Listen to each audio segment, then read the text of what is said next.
ओम श्री परमात्मने नमः। अथ चतुर्थोऽध्याय ज्ञान कर्म संन्यास योग परिचय। इस अध्याय में भगवान ने अपने प्रादुर्भाव का रहस्य बताया है। इस रहस्य को जानना ही परमार्थ ज्ञान अथवा तत्व ज्ञान कहलाता है। यह ज्ञान संन्यास योग अथवा कर्म योग द्वारा सुगमता से प्राप्त होता है। कर्म योग का आधार भगवद अर्पण बुद्धि से किया गया कर्म है और संन्यास योग का आधार केवल एक आत्म तत्व की सत्ता को ही स्वीकार करना है। इस अध्याय में भगवत तत्व के प्रादुर्भाव के लिए इन दोनों प्रकार के योगों की उपयोगिता बताई गई है। इसीलिए इस अध्याय का नाम ज्ञान कर्म संन्यास योग रखा गया है। कर्म योग की परंपरा। कर्म योग का रहस्य अत्यंत गहन है, परंतु इसके समझ में आ जाने पर साधारण मनुष्यों के लिए भगवत तत्व की प्राप्ति अत्यंत सुगम हो जाती है। इसलिए अब भगवान इस योग की परंपरा बताते हुए कहते हैं। श्लोक 1। श्री भगवान ने कहा, हे अर्जुन, मैंने इस अविनाशी योग को कल्प के आदि में सूर्य के प्रति कहा था और सूर्य ने अपने पुत्र मनु के प्रति कहा और मनु ने अपने पुत्र राजा इक्ष्वाकु के प्रति कहा। इस श्लोक में शब्द विवस्वान आया है, जिससे सूर्य का तात्पर्य ग्रहण किया जाता है, परंतु यह सूर्य आकाश में चमकने वाला वह पिंड नहीं है जो प्रतिदिन पूर्व में उदय होता है और पश्चिम में अस्त होता है। विवस्वान से तात्पर्य उस दिव्य शक्ति का है जिसका प्राकट्य भगवान की चैतन्य घन सत्ता से होता है और जो इस प्रकार के असंख्य पिंडों को सारे ब्रह्मांड में प्रकाशित करता है। भगवान में अस्तित्व शक्ति, चेतन शक्ति व आनंद शक्ति घनीभूत रूप में एक साथ वर्तमान है। ये शक्तियाँ पृथक नहीं हैं, वरन एक ही सत्ता के भिन्न भिन्न रूप हैं। चेतन शक्ति सर्व प्रकाशक है। यही उस दिव्य शक्ति का भगवान की चैतन्य घन सत्ता से प्रकट होना है। एक छोटे पैमाने से देखा जाए तो सौर मंडल के केंद्र सूर्य के प्रकाश और उसके द्वारा प्रवाहित ऊर्जा शक्ति से संसार के सारे कार्य संपन्न होते हैं, परंतु उन सब कर्मों और उनके फलों से सूर्य नितांत निर्लिप्त रहता है। वह किसी को कोई विशेष कार्य करने की प्रेरणा नहीं देता, यद्यपि सारे कार्य उसी की शक्ति से होते हैं। इसके अतिरिक्त कोई सूर्य की पूजा करके उसको अर्घ्य दान दे अथवा न दे, या उसका सम्मान करे अथवा अपमान करे, सूर्य की किरणें सबको समभाव से उपलब्ध रहती हैं। इस प्रकार अपनी स्वाभाविक कार्य में रत यह सूर्य ही संसार के लोगों के लिए एक कर्मयोगी और का उत्कृष्ट उदाहरण है। विवस्वान से इस कर्मयोग की परंपरा मनु को पहुंची। मनु भी भगवान की दिव्य शक्तियों के प्रकट रूप हैं। इनकी संख्या 14 बताई गई है। 10वें अध्याय में भगवान ने मनु को अपने मानस भाव से उत्पन्न हुआ बताया है। वास्तव में जो स्थूल संसार हमारी इंद्रियों द्वारा ग्रहण किया जाता है वह भगवान के संकल्प का ही विकास है। स्थूल भाव एक ऐसा तत्व है जिसकी कभी स्थायी सत्ता नहीं होती और उसमें निरंतर परिवर्तन और क्षय होता रहता है, परंतु वह एक अव्यक्त सूक्ष्म भाव का व्यक्त भाव अवश्य है। इसलिए भारतीय दर्शन में स्थूल दृश्य जगत को इंद्रियों द्वारा देखे जाने, सुने जाने, स्पर्श आदि किए जाने योग्य एक भाव बताया गया है, परंतु इसे वास्तविक नहीं कहकर आभास मात्र कहा गया है। यह सिद्धांत पाश्चात्य सिद्धांतों के विरुद्ध है, जहां इंद्रियों द्वारा ग्रहण किए जाने वाले भाव को वास्तविक बताया जाता है। यही कारण है कि भारतीय दर्शन के इन रहस्यों को समझने के लिए पाश्चात्य विचारधारा से कुछ समय के लिए छुट्टी लेनी पड़ती है। वास्तव में सूर्य तत्व का विकास मनन प्रधान मनु तत्व में होता है, जो भगवान के संकल्प से उत्पन्न मानस भाव होने के कारण मननशीलता का स्रोत है। मनु के पुत्र इक्ष्वाकु कहे जाते हैं, जो मनु की अपेक्षा उस परंपरा में अधिक स्थूल भाव के द्योतक हैं। इस परंपरा का एक महत्व और भी है। सूर्य निरंतर कार्यशील होने के कारण संसार के चातुर्वर्ण संबंधी वर्गीकरण में क्षत्रिय धर्म से संयुक्त है संबंध। इसी बात को आगे बढ़ाते हुए भगवान कहते हैं, इस श्लोक नंबर 2, इस प्रकार परंपरा से प्राप्त हुए इस योग को राजर्षियों ने जाना, परंतु हे अर्जुन, यह योग बहुत काल से इस पृथ्वी लोक में लुप्त प्राय हो गया था। कर्मयोग का लोप। इस परंपरा में यह बताया गया है कि कर्मयोग के रहस्य को राजर्षियों द्वारा अनुभव किया गया है। राजर्षि उन्हें कहते हैं जो परम सत्य का साक्षात्कार कर्मयोग के द्वारा करते हैं। भगवत तत्व को प्राप्त करने की इच्छा से कर्म का संपादन ही कर्मयोग का आधार है, परंतु इसका सीधा विरोध उस इच्छा से है जिससे भोगों की प्राप्ति होती है। जैसे जैसे भोगों के प्रति आसक्ति बढ़ती है, वैसे वैसे कर्म भोग प्राप्ति के लिए किए जाने वाले लगते हैं, न कि योग प्राप्ति के लिए। इसलिए इस श्लोक में बताया गया है कि काल के प्रभाव से यह योग इस लोक में लुप्तप्राय सा हो गया है। वास्तव में योग एक अविनाशी तत्व है, उसका नाश तो कभी नहीं होता, परंतु भोगों के प्रति आसक्ति से वह इस प्रकार छिप जाता है जैसे सूर्य की गर्मी से उत्पन्न हुए बादल सूर्य की किरणों को पृथ्वी तक पहुंचने से रोक देते हैं। यद्यपि सूर्य की किरणों का लोप नहीं होता, परंतु बादल के कारण सूर्य दृष्टि से ओझल अवश्य हो जाता है। संबंध इसी बात को समझाते हुए भगवान कहते हैं कि तुझे प्राचीन योग बताने का क्या कारण है। श्लोक 3। यह पुरातन योग अब मैंने तेरे लिए वर्णन किया है, क्योंकि तू मेरा भक्त और प्रिय सखा है, तथा यह योग बहुत उत्तम और अति मर्म का विषय है। योग की शिक्षा के अधिकारी। इस श्लोक में भगवान कहते हैं कि योग को सृष्टि के पूर्व में ही सूर्य से कहा गया था, और जो योग राजर्षियों की परंपरा में चला आता रहा है, अब वही योग अर्जुन से कहा जा रहा है। यदि हम अर्जुन को सब जीवात्माओं का प्रतिनिधि माने, तो इसका तात्पर्य यह होगा कि भगवान द्वारा इस योग की शिक्षा उस जीवात्मा को दी जा रही है जो नंबर 1 अपने जीवन का उपयोग अपनी स्वाभाविक दिव्यता को प्रकट करके जीवन के परम लक्ष्य आत्म साक्षात्कार को पाना चाहता है। नंबर 2 जो साथ में अपने स्वाभाविक और प्रारब्ध द्वारा प्राप्त कर्मों को भी करते रहना चाहता है, जिससे उसकी शरीर यात्रा भी सुगमता से पूरी हो और साथ ही परिवार एवं समाज में कोई अव्यवस्था भी नहीं हो। ऐसे जीवात्मा के लिए भगवान का इस श्लोक में एक बहुत बड़ा आश्वासन है। वे कहते हैं कि इस योग की शिक्षा मैं तुझे इसलिए दे रहा हूँ क्योंकि तू एक तो मेरा भक्त है और दूसरे तू मेरा सखा भी है। ये दोनों शब्द बड़े महत्वपूर्ण हैं। भक्त से 3 आशय लिए जाते हैं। एक तो जो भजन करता है वह भक्त है, दूसरा वह जो अपने को भगवान के भाग में डाल देता है। जीवात्मा स्वाभाविक रूप से ही परमात्मा का अंश है, इसलिए उसके लिए भगवान के भाग में आना स्वाभाविक ही है, परंतु अज्ञान के कारण वह अपने को संसार के भाग में डाले रहता है। तीसरा भाव यह है कि जो किसी प्रकार भी भगवान से विभक्त ना हो। जीवात्मा भगवान का अंश होने के कारण कभी भगवान से पृथक नहीं है, परंतु संसार की उपाधि से उसी प्रकार अपने को भगवान से अलग समझ बैठा है, जिस प्रकार कमरे का आकाश बाहर के आकाश से पृथक नहीं होते हुए भी कमरे की उपाधि से पृथक सा लगता है। भगवान की भक्त से अंतरंगता। भगवान की भक्ति में सखा भाव अत्यंत महत्वपूर्ण है। एक सखा की दूसरे सखा से जो अंतरंगता होती है, उसमें शरीरों के पृथक होने से भी भावना के क्षेत्र में एक ही भाव होता है। यह कहकर भगवान यह आश्वासन देते हैं कि प्रत्येक जीवात्मा को योग के गहनतम रहस्य बताने में कोई संकोच नहीं किया जाएगा, क्योंकि जीवात्मा से उनकी अंतरंगता है और साथ ही जीवात्मा से एक रूपता भी है।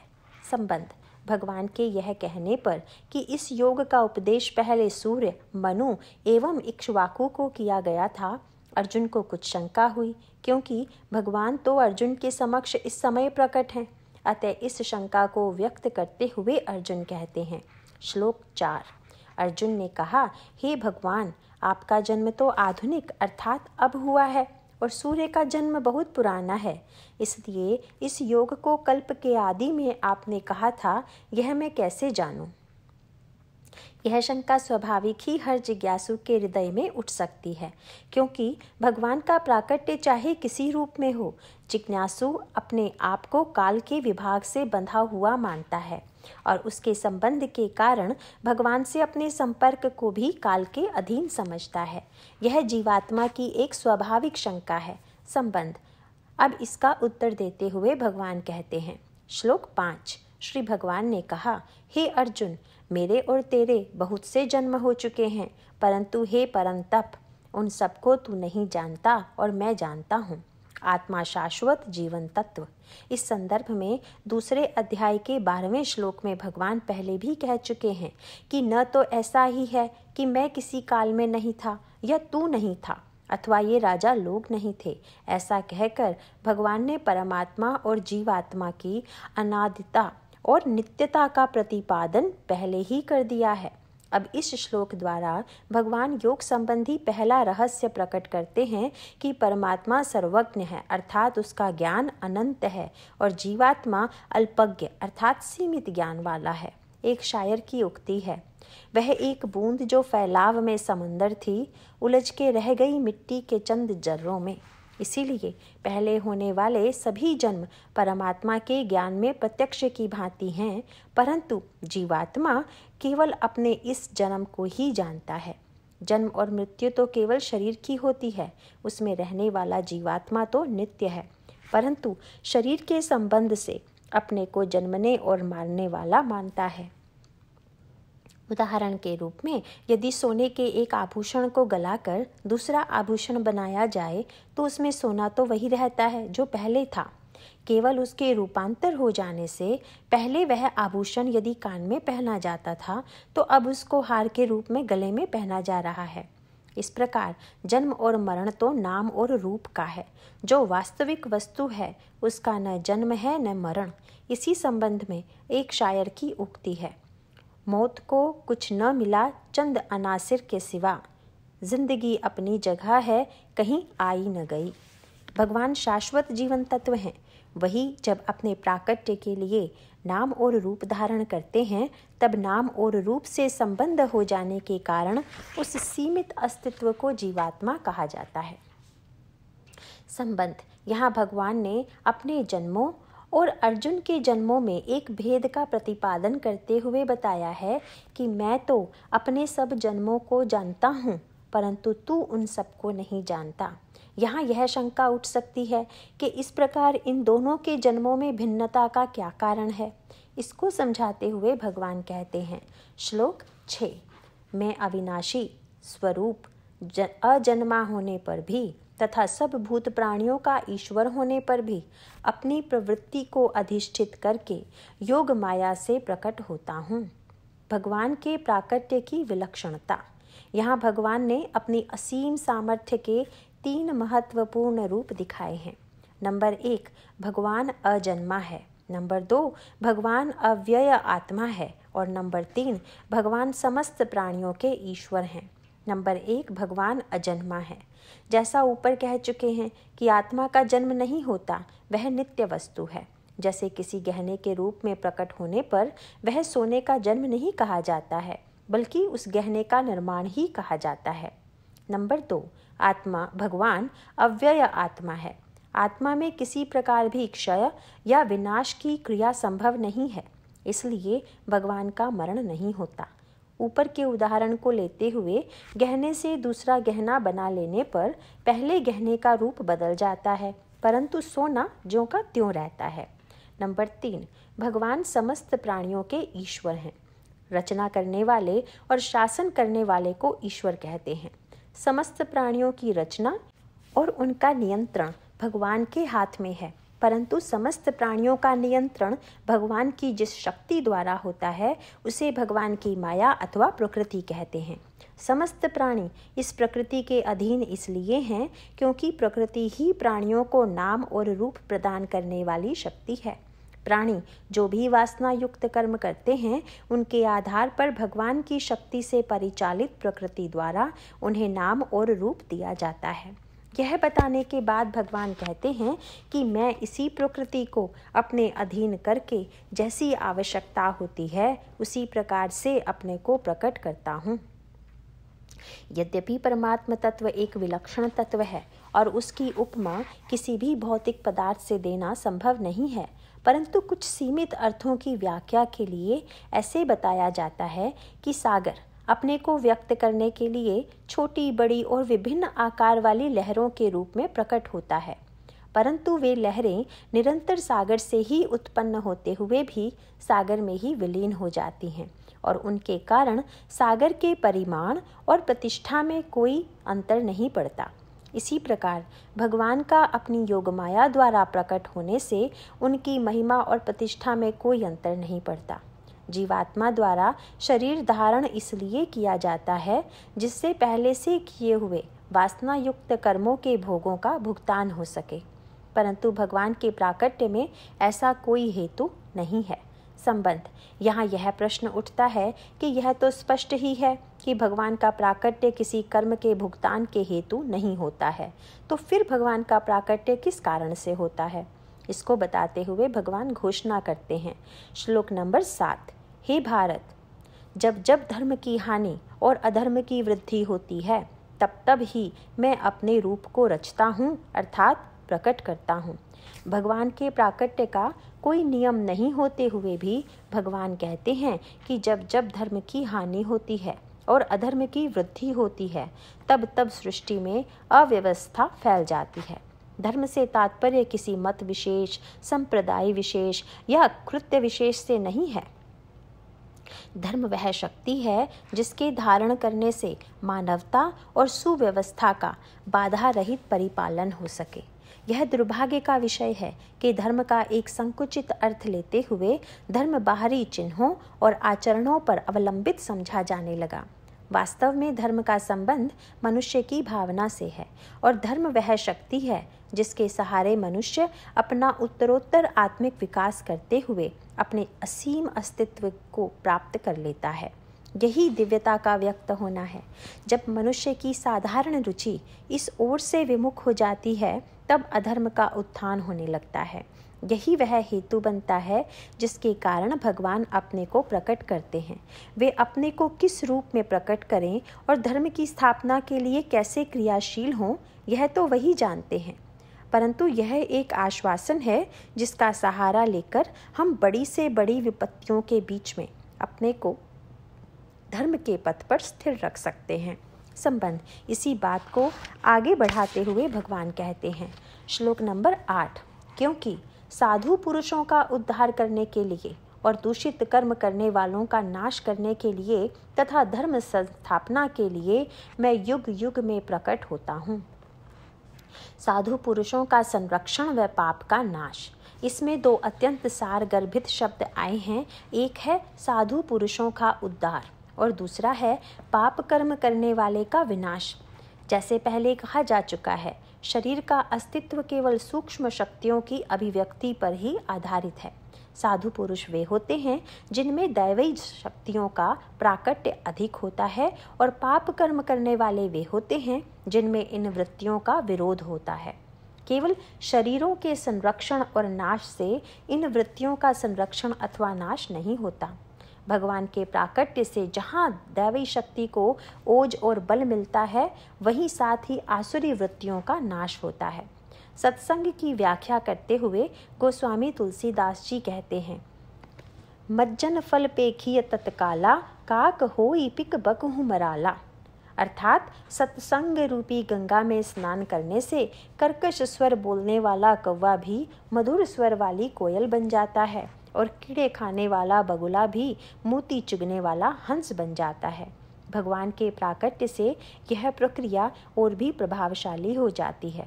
यहाँ पाप कर्म करने वाली वृत्तियों का नाश और साधु प्रवृत्तियों का संरक्षण है।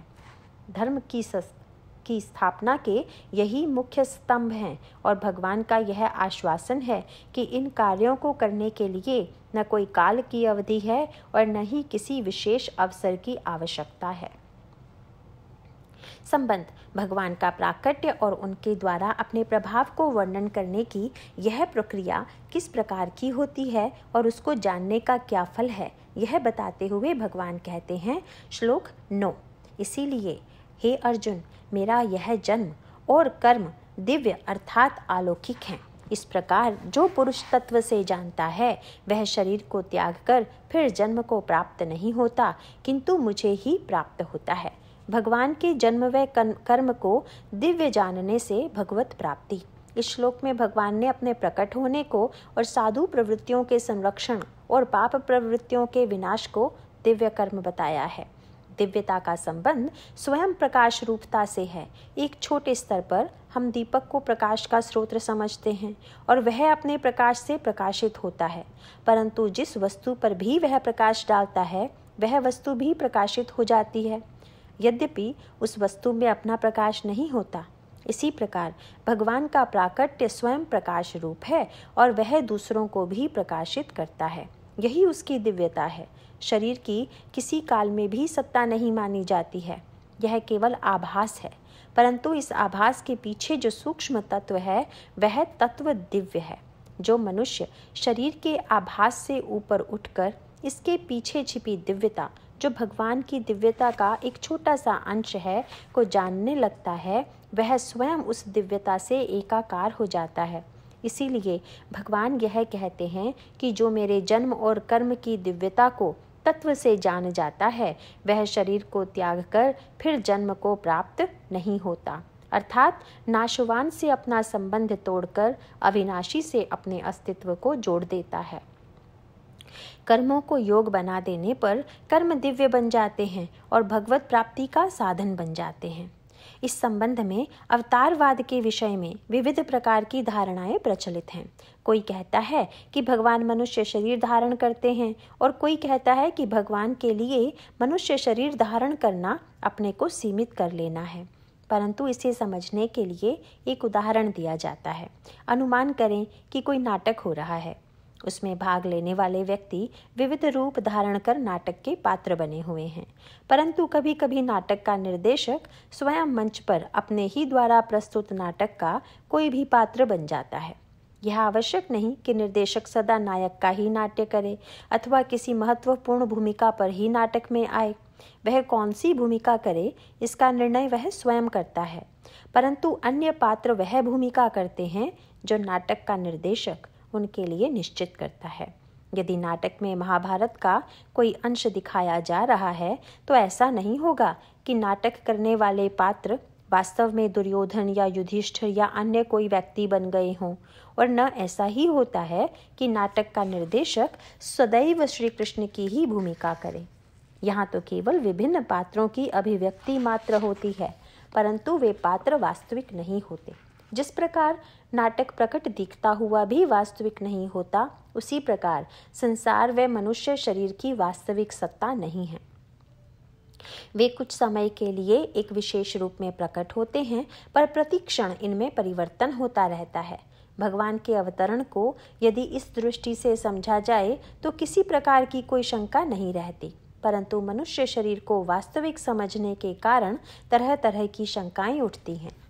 स्वनाम धन्य नित्य लीलालीन पूज्य श्री हनुमान प्रसाद जी पोद्दार लिखते हैं, जो कुछ भी पदार्थ तुम्हें मन से या इंद्रियों से दिखलाई पड़ते हैं सब कल्पित हैं, बिना हुए ही कल्पना की दृष्टि से दिखते हैं, वस्तुतः है कुछ भी नहीं।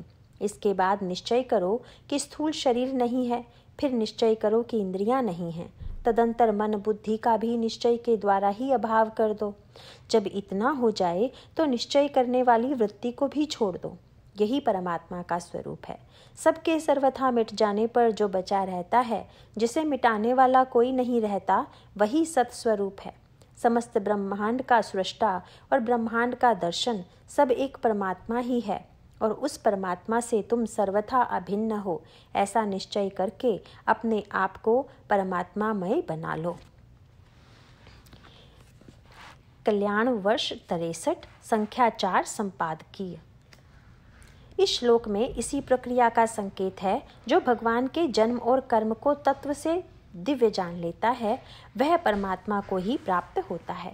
संबंध यहाँ यह शंका हो सकती है कि क्या कभी पहले भी इस प्रकार के व्यक्ति हुए हैं जो भगवान के स्वरूप को प्राप्त कर चुके हों। इसका उत्तर देते हुए भगवान कहते हैं, श्लोक नंबर 10, हे अर्जुन, पहले भी राग भय और क्रोध से रहित अनन्य भाव से मेरे में स्थिति वाले मेरे शरण हुए बहुत से पुरुष ज्ञान रूप तप से पवित्र हुए मेरे स्वरूप को प्राप्त हो चुके हैं। भगवत स्वरूप की प्राप्ति के लिए आवश्यक नियम। ऐसा सर्वथा संभव है और ऐसा होता भी आया है, परंतु इसके लिए मनुष्य में निम्नांकित 6 बातें होना आवश्यक है। नंबर 1, राग रहित होना। नंबर 2, भय रहित होना। नंबर 3, क्रोध रहित होना। नंबर 4, भगवानमय होना। नंबर 5, भगवान के आश्रित होना। और नंबर 6, ज्ञान रूप तत्व से पवित्र होना। नंबर 1, राग रहित होना। संसार की किसी भी वस्तु अथवा विषय में सुख थोड़ा सा भी नहीं है। सुख का केंद्र तो हमारे अपने अंदर है, इस प्रकार समझकर जिसने राग को सर्वथा त्याग दिया हो। नंबर 2, भय रहित होना। किसी प्रकार के दुख की संभावना से चित्त में व्यग्रता होना भय का रूप है, परंतु सब में एक भगवान की ही सत्ता को देखने से फिर मनुष्य को किसी भी प्रकार की आशंका नहीं रह जाती, जिसने इस प्रकार भय का सर्वथा त्याग कर दिया है। नंबर 3, क्रोध रहित होना। अपने मन के विरुद्ध होने वाली घटना से जो मन में उत्तेजना आती है वही क्रोध है। प्रत्येक घटना को भगवान का कृपामय विधान और उसकी लीला समझ लेने के कारण जिस व्यक्ति का मन क्रोध रहित हो जाता है। नंबर 4, भगवानमय होना। भगवान को नित्य उपस्थित मानकर हर वस्तु जिसको भगवानमय दिखने लगती है। नंबर 5, भगवान के आश्रित होना, जो सब प्रकार से भगवान की इच्छा का अनुसरण करके भगवान की शक्ति से और भगवान की प्रीति के लिए सब कर्म करता है। नंबर 6, ज्ञान रूप तप से पवित्र होना। भगवान के प्राकट्य और उनके कर्मों को दिव्य मानने से चित्त के सभी विकारों का नाश हो जाता है।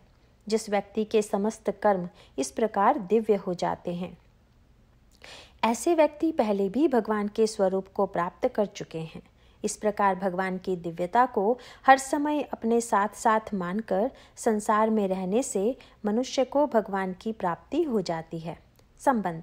संसार में भगवान के भक्तों की कई श्रेणियां हैं और भक्तों के मानसिक स्तरों की भी भिन्न भिन्न अवस्थाएं होती हैं।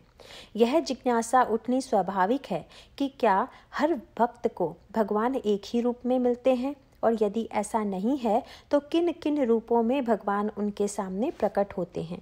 इस पर भगवान कहते हैं। श्लोक नंबर 11। क्योंकि हे अर्जुन, जो मेरे को जैसा भजते हैं मैं भी उनको वैसे ही भजता हूँ। इस रहस्य को जानकर ही बुद्धिमान मनुष्यगण सब प्रकार से मेरे मार्ग के अनुसार बरतते हैं। भावना के अनुरूप भगवान का प्राकट्य। यह एक अत्यंत महत्वपूर्ण श्लोक है। इसमें यह बात समझाई गई है कि जो व्यक्ति भगवान को जिस भाव से भजता है, भगवान भी उसे उसी प्रकार से भजते हैं। इस श्लोक की पहली पंक्ति इसी बात को प्रकाशित करती है। भक्त के हृदय में भगवान के प्रति जैसी भावना होती है, भगवान उसी भावना के अनुरूप उसके सामने अपने आप को उद्घाटित करते हैं। दूसरी पंक्ति में यह बताया गया है कि मनुष्य चाहे जिस प्रकार का भी व्यवहार करे, वह सब व्यवहार भगवान के प्रति ही होता है। अनुमान करें कि किसी व्यक्ति में हिंसा की वृत्ति है, जिसके कारण उसका व्यवहार हिंसा और क्रोध से प्रभावित रहता है। देखने में वह ऐसा व्यवहार करता तो किसी अन्य व्यक्ति के साथ है, परंतु यह व्यवहार भी भगवान के लिए ही होता है, यद्यपि व्यवहार करने वाला इस बात को नहीं जानता। इस प्रकार से उस व्यवहार करने वाले को भगवान भी हिंसक और क्रोध रूप में दिखाई देते हैं। जैसे प्रहलाद की कथा में हिरण्यकशिपु ने प्रहलाद के साथ अत्यंत हिंसात्मक व्यवहार किया, भगवान भी हिरण्यकशिपु के लिए नरसिंह रूप में ही प्रकट हुए। जो प्रेमी भक्त भगवान के लिए व्याकुल होता है, उसके लिए वे भी व्याकुल होते हैं। जो व्यक्ति सबसे मधुर व्यवहार करता है, तो उसके लिए भगवान मधुर भाव से प्रकट होते हैं। कारण यह है कि यह सारा संसार भगवान का ही प्रकट रूप है। इसलिए भगवान यह कहते हैं कि मनुष्य जिस प्रकार भी व्यवहार करता है, वह सारा व्यवहार बाहर से तो अन्य व्यक्तियों और प्राणियों के साथ होता दिखाई देता है, परंतु वास्तव में वह व्यवहार भगवान के साथ ही होता है, और फिर भगवान भी उसी प्रकार से मनुष्य के सामने प्रकट होते हैं। यह श्लोक हमको यह सोचने पर बाध्य कर देता है कि हम जो कुछ भी व्यवहार किसी के साथ करते हैं, वह व्यवहार उस व्यक्ति के लिए अच्छा या बुरा हो या ना हो, पर वास्तव में वह व्यवहार हम अपने ही साथ करते हैं। यदि हम हर एक के साथ यथा योग्य प्रेम और सुहृदता का व्यवहार करते हैं तो भगवान भी हमारे साथ उसी के अनुरूप व्यवहार करेंगे। साधारण तौर पर यह समझा जाता है कि यदि हम किसी के साथ अच्छा व्यवहार करते हैं तो शायद उसके साथ हम कुछ एहसान करते हैं, परंतु इस श्लोक को ध्यान में रखकर यदि हम चलें तो हमको पता चलेगा कि सारा व्यवहार हम अपने ही साथ करते हैं। संबंध इस प्रकार तो यह बात सरल लगती है और मनुष्य को अपना व्यवहार ठीक ठीक रखने में सहायक प्रतीत होती है, परंतु फिर क्या कारण है कि लोग इस मार्ग का अनुसरण नहीं करके अपनी कार्य सिद्धि के लिए अन्य देवताओं और शक्तियों का पूजन करते हैं? इसका कारण बताते हुए भगवान कहते हैं, श्लोक नंबर 12, जो मेरे को तत्व से नहीं जानते हैं वे पुरुष इस मनुष्य लोक में कर्मों के फल को चाहते हुए देवताओं को पूजते हैं और उनके कर्मों से उत्पन्न हुई सिद्धि भी शीघ्र ही होती है। अन्य देवताओं का पूजन।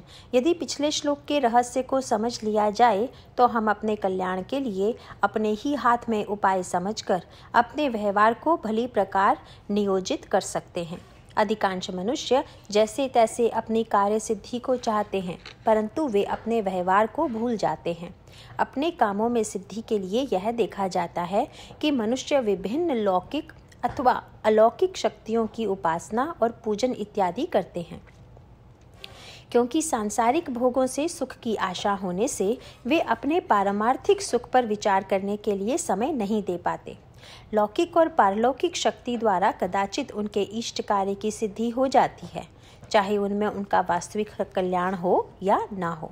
संबंध भगवान ने अपने प्राकट्य की दिव्यता और कर्मों की दिव्यता को तत्व से जानने का फल अपनी प्राप्ति बताई है।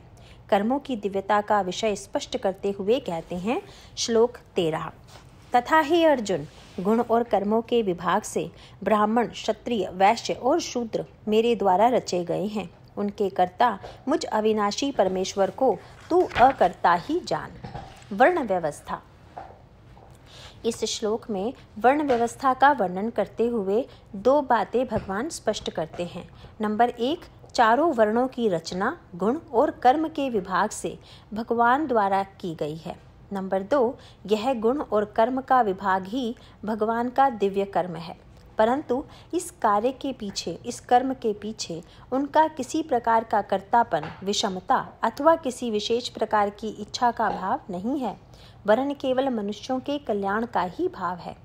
यहाँ यह याद रखना चाहिए कि भारतीय संस्कृति में मनुष्य जीवन का उद्देश्य आत्म साक्षात्कार या भगवत प्राप्ति तथा अपनी स्वाभाविक दिव्यता का प्राकट्य माना गया है।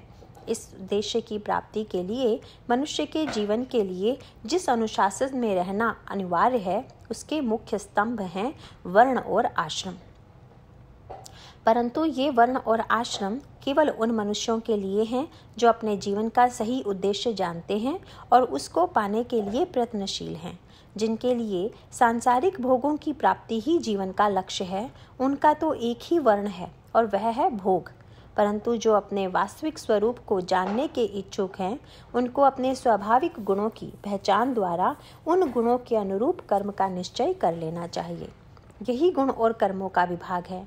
वर्ण के आधार पर अपने को दूसरों से श्रेष्ठ मानना या दूसरों के लिए हीन भावना रखना और उनसे घृणा करना तो किसी भी शास्त्र द्वारा सम्मत नहीं है। इस प्रकार की वृत्ति तो मनुष्य को निश्चित पतन की ओर ले जाती है। हाँ, अपने स्वाभाविक गुणों को पहचान कर भगवत प्राप्ति के लिए उसके अनुरूप कर्म करना, यह हर एक मनुष्य का व्यक्तिगत मामला है। इसमें उसे इस प्रदर्शन की आवश्यकता नहीं है कि उसका वर्ण श्रेष्ठ है, और इस बात की आवश्यकता भी नहीं है कि वह किसी अन्य को अपने से हीन समझे या किसी अन्य व्यक्ति को अपने लिए किसी भी प्रकार की सेवा करने के लिए बाध्य करे। ऐसा हो सकता है कि एक मनुष्य अपने स्वाभाविक गुण और उन गुणों पर आधारित कर्म करने की पहचान करने के लिए अपनी जाति अथवा परिवार की परिस्थितियों को ध्यान में रखे, परंतु इन सब कर्मों का लक्ष्य भोगों की प्राप्ति न होकर परमार्थ की प्राप्ति होना चाहिए। उदाहरण के लिए ऐसा संभव है कि एक व्यक्ति जिसका जन्म किसी व्यापारी के घर में हुआ है, उसकी प्रवृत्ति स्वाभाविक रूप से ही व्यवहार में ही हो, परंतु देखने में आता है कि यह अनिवार्य नियम नहीं है। आजकल जीविका के कर्मों का विधान अधिकांश रूप से इस बात को ध्यान में रखकर किया जाता है कि कौन से कर्म अधिक आमदनी देने वाले हैं या आसानी से किए जाने वाले हैं। आत्म साक्षात्कार या परमार्थ का विचार तो इसमें दूर दूर तक नहीं आता। साधारणतया मनुष्य अपने गुण और कर्मों का निश्चय यदि जन्म के आधार पर करे तो संभव है ऐसा करना उसके लिए सरल पड़े, परंतु यह मामला है बिल्कुल व्यक्तिगत और इसके विपरीत निश्चित करने में भोग प्राप्ति, धन प्राप्ति और सुविधाओं की प्राप्ति आधार नहीं है। केवल यही सोचना आवश्यक है कि कौन से कर्म मेरे लिए स्वाभाविक हैं और उनको करने में मैं अपने जीवन के उद्देश्य की प्राप्ति किस प्रकार शीघ्र से शीघ्र और सुगमता से कर सकता हूँ। प्रत्येक वर्ण के क्या गुण हैं, यह भगवान ने 18वें अध्याय में स्पष्ट किया है। संबंध चातुर्वर्ण्य व्यवस्था को भगवान ने अपना दिव्य कर्म बताया है, क्योंकि इसके पीछे मनुष्य के कल्याण की भावना है। यदि अपने जीवन का उद्देश्य सही समझकर मनुष्य अपने स्वभावगत गुण और कर्मों का विधान करे तो उसे सुगमता पूर्वक अपने लक्ष्य की प्राप्ति हो जाती है। अब कर्मों की दिव्यता को आगे समझाते हुए कहते हैं, श्लोक नंबर 14। क्योंकि कर्मों के फल में मेरी स्पृहा नहीं है, इसलिए मेरे को कर्म लिप्त नहीं करते। इस प्रकार जो मेरे को तत्व से जानता है वह भी कर्मों से नहीं बंधता है। कर्मों से असंगता चातुर्वर्ण्य व्यवस्था जैसे कठिन और सर्वहितकारी कार्य की दिव्यता का रहस्य यह है कि भगवान की किसी कर्म के फल में इच्छा नहीं है और इसलिए वे उन कर्मों के फल से निर्लिप्त रहते हैं। इसी प्रकार मनुष्य के कर्मों की दिव्यता भी इसी बात पर निर्भर है कि वह अपने कर्मों को अपने क्षुद्र स्वार्थ की सिद्धि के लिए नहीं करे, वरन सबके कल्याण का ही विचार करके करे। ऐसा करने से फिर वे कर्म मनुष्य के लिए बंधनकारी नहीं रहते। श्लोक की दूसरी पंक्ति में इसीलिए कहा गया है कि मुझे और मेरे कर्मों को इस प्रकार तत्व से जो जान लेता है वह मनुष्य भी फिर कर्मों के बंधन से नहीं बंधता। संबंध इस बात को पुष्ट करने के लिए मोक्ष की इच्छा रखने वाले पुरुषों का उदाहरण देते हुए भगवान कहते हैं, श्लोक नंबर 15। पहले होने वाले मुमुक्षु पुरुषों द्वारा भी इस प्रकार जानकर ही कर्म किया गया है। इससे तू भी पूर्वजों द्वारा सदा से किए हुए कर्म को ही कर। पहले के मुमुक्षुओं का उदाहरण यहाँ पर फिर इस बात पर बल दिया गया है कि इस प्रकार जानकर पहले से भी लोग अपने अपने स्वभावगत कर्म को लोक कल्याण के लिए करते चले आए हैं, क्योंकि उन्हें केवल मोक्ष प्राप्ति की इच्छा ही कर्म में प्रवृत्त करती थी। यह कहकर भगवान अर्जुन को निर्देश देते हैं कि जिस प्रकार पहले से तेरे पूर्वज कर्म करते चले आए हैं उसी प्रकार तू भी कर्म कर। संबंध निष्काम भाव से और फल की इच्छा छोड़कर कर्म करने की आज्ञा तो भगवान ने दे दी और यह बात करने में भी सरल लगती है, परंतु जब मनुष्य कर्म में प्रवृत्त होता है तो निरासक्त भाव तो दूर हो जाता है और मनुष्य कर्मों के फल और उससे होने वाले सुख की आशा से ही अधिकांश कर्म करता है। सुख की प्राप्ति नहीं होने पर निराशा का अनुभव करता है। ऐसा क्यों है? इस बात को समझाते हुए भगवान कहते हैं, श्लोक नंबर 16। परंतु कर्म क्या है और अकर्म क्या है, इस विषय में बुद्धिमान पुरुष भी मोहित हो जाते हैं। इसीलिए मैं वह कर्म अर्थात कर्मों का तत्व तेरे लिए अच्छी प्रकार कहूँगा, जिसको जानकर तू अशुभ अर्थात संसार बंधन से छूट जाएगा। यदि कोई मनुष्य अपनी बुद्धि का सहारा लेकर ही यह निश्चय करे कि इसका निर्णय तो मैं कर लूँगा कि क्या कर्म है और क्या अकर्म है, तो यह बहुत संभव है कि वह उसे ठीक ठीक निश्चित न कर सके। अकर्म का तात्पर्य उन कर्मों से है जिनमें क्रिया और चेष्टा तो है पर जिनमें फल भोगने का बंधन नहीं है। भगवान यहाँ सावधान करते हैं कि यह विषय इतना गहन है कि इसमें बुद्धिमान पुरुषों को बुद्धि भी मोहित हो जाती है। इस कठिनाई को देखकर भगवान कहते हैं कि कर्म का रहस्य समझने में मैं तेरी सहायता करूँगा, क्योंकि मैं जिस प्रकार तुझे समझाऊंगा उससे यह गहन विषय सरलता से तू समझ जाएगा। एक और भी बड़ा लाभ है, वह लाभ यह है कि तू महान अशुभ से छूट जाएगा, अर्थात फिर तेरे कर्म तेरे लिए बंधनकारी नहीं रहेंगे बल्कि तुझे मोक्ष की प्राप्ति भी करा देंगे। यहाँ यह समझ लेना चाहिए कि मोक्ष के लिए कर्म करना ऐसा ही है जैसे गेहूं का बोना। गेहूं बोने से मनुष्य के लिए गेहूं और पशुओं के लिए भूसा प्राप्त हो जाता है, परंतु भोग प्राप्ति के लिए कर्म करना ऐसा है जैसे भूसा बोना, जिससे न भूसा प्राप्त होता है और न गेहूं। यही वह रहस्य है जिसको इस श्लोक में भगवान ने समझाने की प्रतिज्ञा की है। संबंध। अब भगवान यह आज्ञा देते हैं कि मनुष्य को कर्मों के रहस्य को जानकर ही कर्मों में प्रवृत्त होना चाहिए। यदि इस रहस्य को ठीक तरह नहीं समझा गया तो अनिष्ट की संभावना है। इस बात पर बल देते हुए कहते हैं, श्लोक नंबर 17, कर्म का स्वरूप भी जानना चाहिए और अकर्म का भी तथा निषिद्ध कर्म का स्वरूप भी जानना चाहिए, क्योंकि कर्म की गति गहन है। कर्म, अकर्म और विकर्म को समझना आवश्यक। इस श्लोक में इस बात पर बल दिया गया है कि कर्म, अकर्म और विकर्म का रहस्य जानना मनुष्य के लिए अनिवार्य है। यहाँ कर्म से तात्पर्य मनुष्य के वर्णाश्रम के अनुसार उत्पन्न होने वाले कर्तव्य कर्मों से है, परंतु यह कर्म किस भाव से करना चाहिए यह समझने की बात है।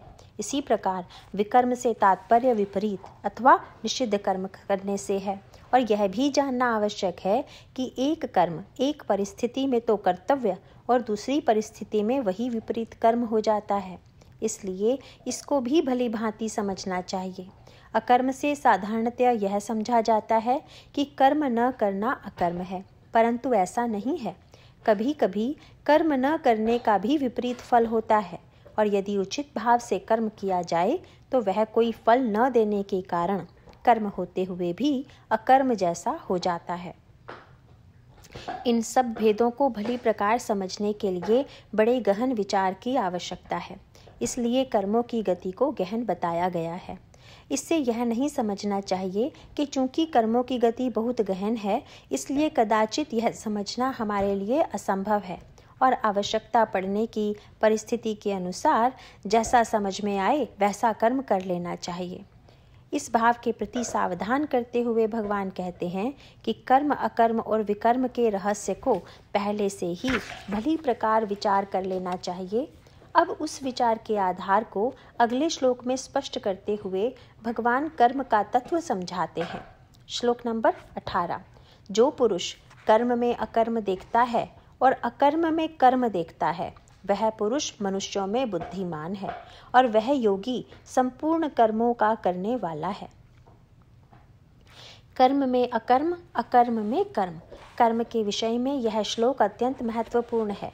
कर्म में अकर्म देखना उसे कहते हैं कि यदि शास्त्र विहित कर्तव्य कर्म कर्तापन का अहंकार, फल की इच्छा और उसकी प्राप्ति की आशा को त्याग कर किया जाता है तो फिर वह कर्म स्वयं तो कोई फल देता ही नहीं, साथ ही पूर्वकृत कर्मों के फल का नाश करके संसार बंधन से मनुष्य को मुक्त कर देता है।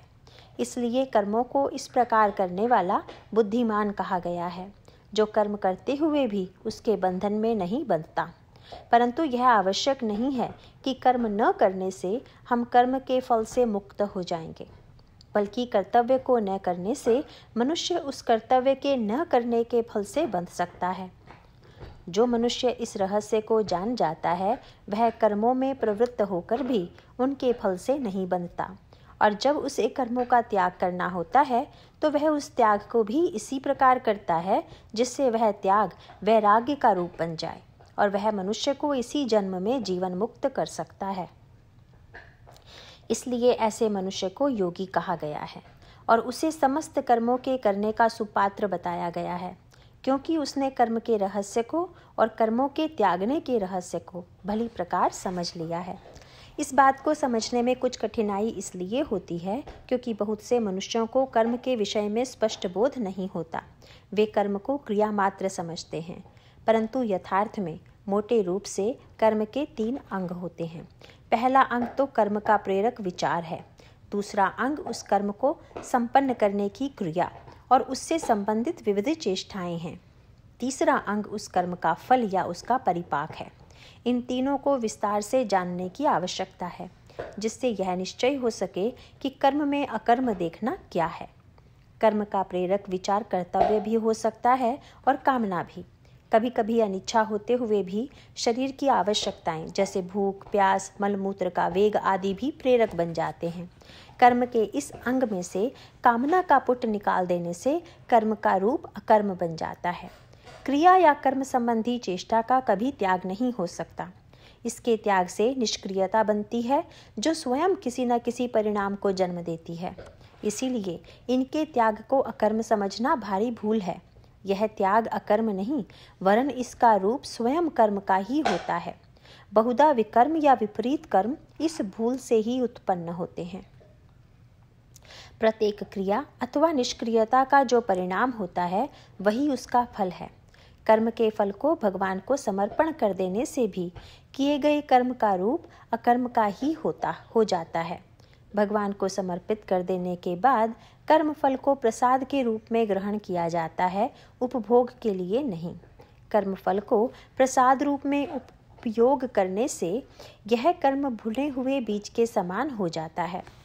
इस प्रकार यह स्पष्ट होगा कि यदि कोई कर्म केवल इस भाव से किया जाता है कि ऐसा करना कर्तव्य है, तो उसके सिद्ध अथवा सफल होने में हर्ष नहीं होता और उसके असिद्ध या असफल होने में शोक नहीं होता। कारण यह है कि कर्तव्य बुद्धि से किया गया कर्म पूर्ण परिश्रम के साथ किया जाता है, क्योंकि वह करना कर्तव्य है। इसलिए करने वाला उसकी सिद्धि या असिद्धि से असंग रहता है। इसका अर्थ यह हुआ कि एक बार कर्तव्य निर्धारित हो जाने के बाद उसका सारा बल उसी क्रिया को सर्वोत्तम बनाने में लग जाता है। अर्थात साध्य के विचार से कर्तव्य निश्चित हो जाने पर फिर साधन ही साध्य बन जाता है। उदाहरण के रूप में अनुमान करें कि एक विद्यार्थी एमए की परीक्षा को साध्य बनाता है।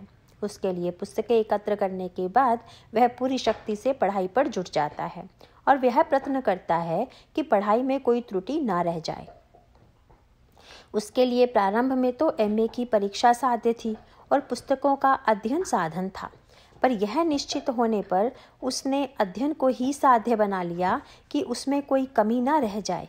इतना घोर परिश्रम करने पर वह परीक्षा के विषय में यही सोचेगा कि मैं जो कुछ कर सकता था वह मैंने कर दिया, अब आगे क्या होगा देखा जाएगा। इस प्रकार उसका सारा कर्म अकर्म बन गया। इसके विपरीत दूसरा विद्यार्थी एमए की परीक्षा को साध्य तो बनाता है, परंतु उसकी तैयारी में ढील ढाल करता है। इस प्रकार जो कुछ उसे करना चाहिए वह नहीं करता। इस कर्तव्य न करने का फल यह होगा कि वह या तो असफल होगा या कम अंक प्राप्त करेगा। ऐसा होने पर वह शोक करेगा और पछताएगा कि मैंने बहुत समय व्यर्थ नष्ट किया।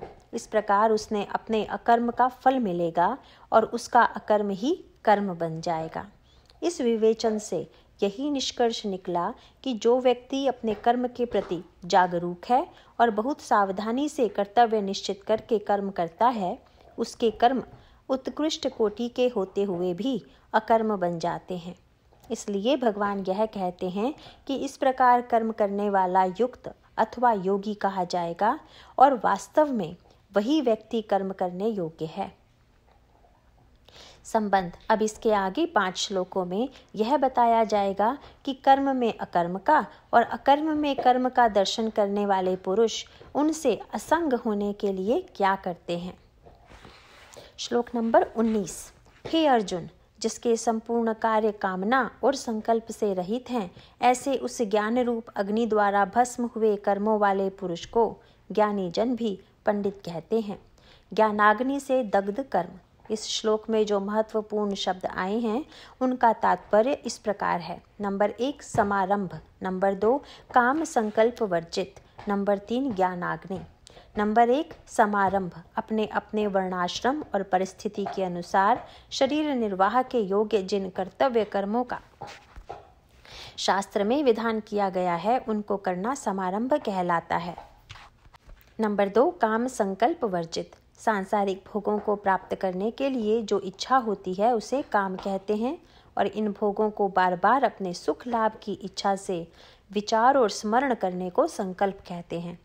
जिन कर्मों में इन दोनों तत्वों का अभाव हो वह सब कर्म काम संकल्प वर्जित कहे जाते हैं। नंबर 3 ज्ञानाग्नि भगवत प्राप्ति के लिए कोई भी साधन करने से जो परमात्मा का ज्ञान होता है उसे ज्ञानाग्नि कहते हैं। इस श्लोक में यह बताया गया है कि कर्मयोग का साधन करने से परमात्मा का यथार्थ ज्ञान होता है। जैसे अग्नि ईंधन को भस्म कर देती है, उसी प्रकार कर्मयोग का साधन करते हुए यद्यपि कर्मों का संपादन होता रहता है, तथापि वे कर्म भुने हुए बीजों की तरह अंकुरित होने की क्षमता नहीं रखते। सारे शास्त्र विहित कर्मों को काम और संकल्प का अभाव करके करने से कर्मयोग की सिद्धि होती है। इसलिए ऐसे साधक को ज्ञानी जन भी पंडित कहते हैं। संबंध ऐसे कर्मयोग का साधन करने वालों की क्या गति होती है, उसे बताते हुए कहते हैं। श्लोक 20। कर्मयोगी के कर्म वास्तव में अकर्म। जो पुरुष सांसारिक आश्रय से रहित सदा परमानंद परमात्मा में तृप्त है, वह कर्मों के फल और संग अर्थात कृतत्व अभिमान को त्याग कर कर्म में अच्छी प्रकार बरतता हुआ भी कुछ भी नहीं करता है। जो मनुष्य समस्त कर्मों में और उनके फल में आसक्ति का त्याग कर देता है, उसमें संसार की कोई भी परिस्थिति उद्वेग नहीं उत्पन्न कर सकती। किसी भी परिस्थिति के सामने आने पर वह उसके अनुरूप अपना कर्तव्य निश्चित करके निरासक्त रूप से कर्म करता है, इसलिए वह नित्य संतुष्ट रहता है। ऐसा मनुष्य सारे कर्मों को भली भांति संपादित करते हुए भी आसक्ति नहीं होने के कारण ऐसे विचरण करता है जैसे वह कभी कुछ नहीं करता हो।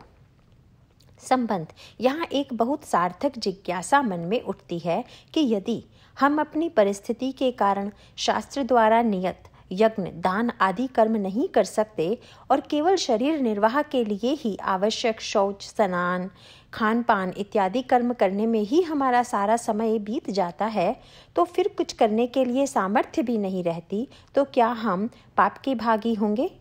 यह समस्या अधिकांश मनुष्यों के मन में उठ सकती है। इसके लिए भगवान ने एक अत्यंत महत्वपूर्ण बात कही है। श्लोक नंबर 21। जिसने अंतःकरण और शरीर जीत लिया है तथा संपूर्ण भोगों की सामग्री के संग्रह को जिसने त्याग दिया है, ऐसा आशा रहित पुरुष केवल शरीर संबंधी कर्म को करता हुआ पाप को नहीं प्राप्त होता है। सरलता पूर्वक जीवन यापन करने वालों को भगवत प्राप्ति। जो मनुष्य केवल शरीर निर्वाह संबंधी कर्म ही कर पाता है और शास्त्र द्वारा निर्धारित यज्ञ दान तप इत्यादि के लिए उसको समय या सामर्थ्य शेष नहीं रहती, उसको कोई पाप नहीं लगता। परंतु शर्त यह है कि शरीर संबंधी सब कर्म करते हुए उसने निम्नलिखित बातों का पालन किया हो। नंबर 1 आशा रहित होना। नंबर 2 अंतःकरण इंद्रियों और शरीर का नियंत्रित होना। नंबर 3 भोग की सामग्री में आसक्त नहीं होना। नंबर 1 आशा रहित होना। अपने साधारण नित्य कर्म करने के साथ ही साथ ऐसे मनुष्य को फिर किसी अन्य व्यक्ति से, चाहे वह कितना ही निकट संबंधी क्यों ना हो, कोई आशा नहीं रखनी चाहिए।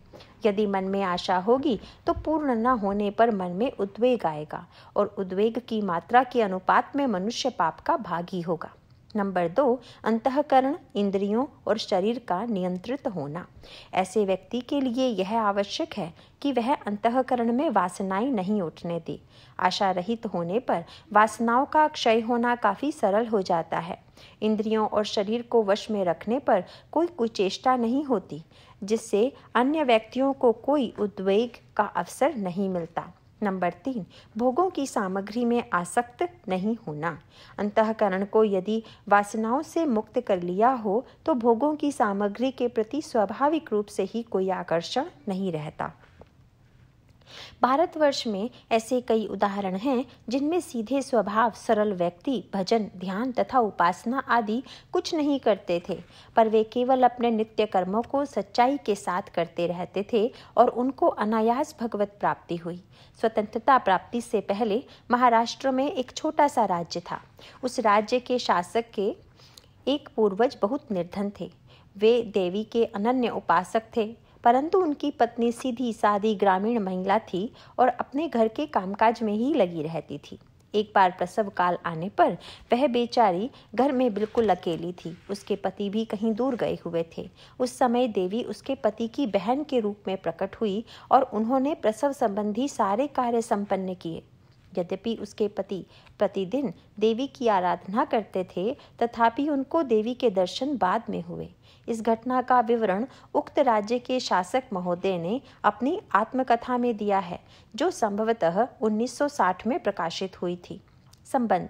इस प्रकार एक अत्यंत सीधे साधे साधारण व्यक्ति को भी भगवत प्राप्ति होती है, चाहे वह उसका कोई साधन करता हो या न करता हो, पर शर्त यह है कि उसका अंतःकरण आशाओं और कामनाओं से कलुषित न हो। दूसरी ओर जो ज्ञान योगी सर्वत्र और सब समय ब्रह्म का ही दर्शन करता है, वह तो ब्रह्म में लीन रहता ही है। ऐसे व्यक्तियों की संख्या बहुत कम होती है। कर्मयोगी भी सारे कर्तव्य कर्मों को करता है, परंतु फल में आसक्ति न होने के कारण वह अपने कर्मों को अकर्म में ही बदल देता है, अतः वह भी कर्म बंधन में नहीं पड़ता। इसे बताते हुए कहते हैं श्लोक नंबर 22, और अपने आप को जो कुछ भी प्राप्त हो उसमें ही संतुष्ट रहने वाला और हर्ष शोक आदि द्वंद्वों से अतीत हुआ तथा मत्सरता आदि ईर्ष्या से रहित सिद्धि और असिद्धि में समत्व भाव वाला पुरुष कर्मों को करके भी नहीं बंधता। कर्मयोगी का बंधन रहित होना। जो कर्मयोगी शरीर निर्वाह के लिए किए गए कर्मों के अतिरिक्त भी अपने सारे कर्तव्य कर्मों को करता है, उसके द्वारा किए गए कर्म भी बंधनकारी नहीं होते, यदि वह निम्नलिखित बातों को पूरा करता है। नंबर 1, संतुष्ट रहना। नंबर 2, द्वंद्वों से रहित होना। नंबर 3, ईर्ष्या रहित होना। और नंबर 4, समभाव होना। नंबर 1, संतुष्ट रहना। उसे किसी पदार्थ के प्राप्त करने की लालसा न हो, बल्कि प्रारब्धवश जो कुछ भी प्राप्त हो जाए उसमें संतुष्ट रहे। नंबर 2, द्वंद्वों से रहित होना। हर्ष शोक राग द्वेष इत्यादि जो युगल भाव होते हैं वे द्वंद्व कहलाते हैं।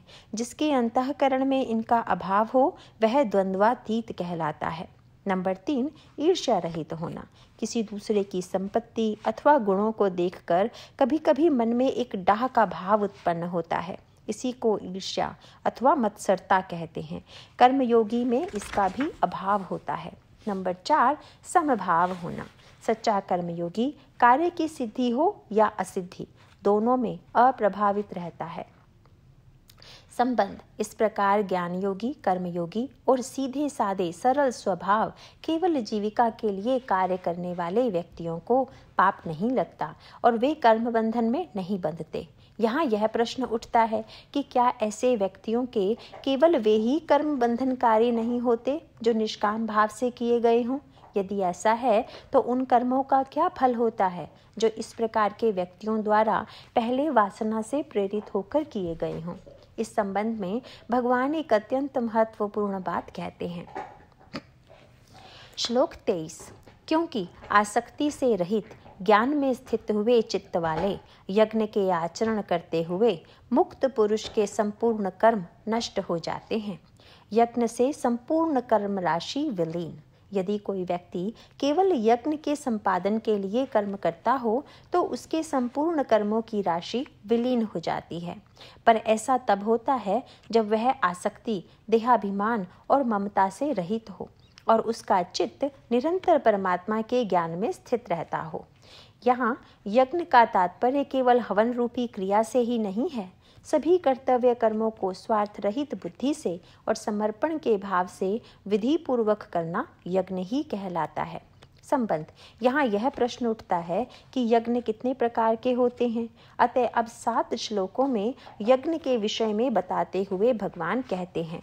श्लोक नंबर 24, उन यज्ञ के लिए आचरण करने वाले पुरुषों में से कोई तो इस भाव से यज्ञ करते हैं कि अर्पण अर्थात श्रुवादिक भी ब्रह्म है और हवि अर्थात हवन करने योग्य द्रव्य भी ब्रह्म है और ब्रह्म रूप अग्नि में ब्रह्म रूप कर्ता के द्वारा जो हवन किया गया है वह भी ब्रह्म ही है।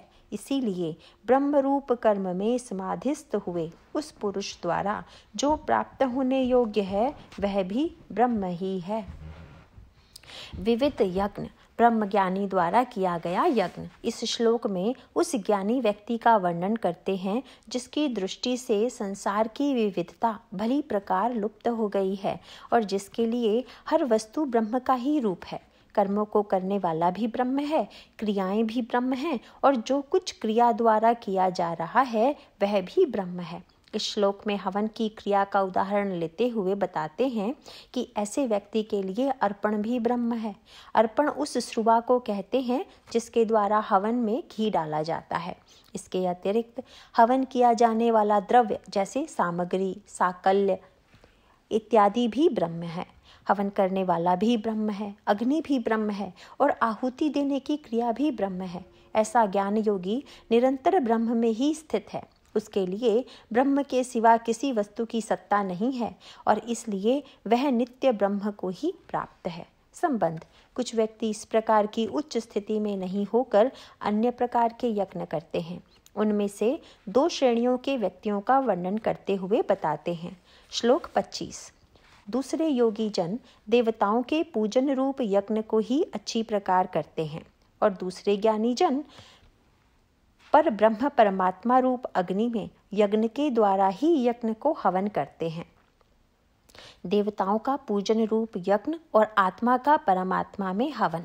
कुछ लोग ऐसे होते हैं जो 24वें श्लोक में वर्णित ज्ञान योग की उच्च अवस्था को तो प्राप्त नहीं होते, परंतु वे अपना कर्तव्य समझकर बिना ममता, आसक्ति और फलेच्छा के भगवान के प्राप्ति के उद्देश्य से देवताओं का पूजन, मंत्र जप, दान इत्यादि कर्म करते हैं। कुछ लोग निरंतर इस ध्यान का अभ्यास करते हैं कि संसार में जो कुछ भी वस्तुओं की भिन्नता दिखाई दे रही है वह केवल मनोकल्पित है और उसका अभ्यास करते करते वे अपनी आत्मा को परमात्मा में विलीन कर देते हैं। ऐसे व्यक्ति भी उपर्युक्त कहे गए ज्ञान योगियों की श्रेणी में आते हैं, परंतु दोनों के साधन में थोड़ा सा भेद है।